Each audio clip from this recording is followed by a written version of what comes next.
Hello everyone, welcome back to another video. Today I will show you how to find when you become friends with someone on Facebook. So you will just open the Facebook app on the Android device, or you will open the iOS option also. So when your Facebook account is open, you will just click to the top right corner on the profile icon.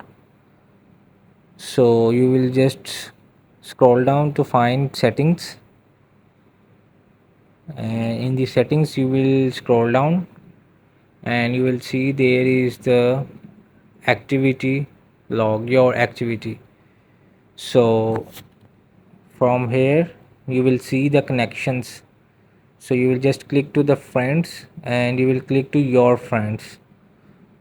So here is the date of June 3 2024. So this person is make my friend on this date. So here you can see who will become friend on Facebook. Hope this video helped you. Please don't forget to like and subscribe and get notified for more videos.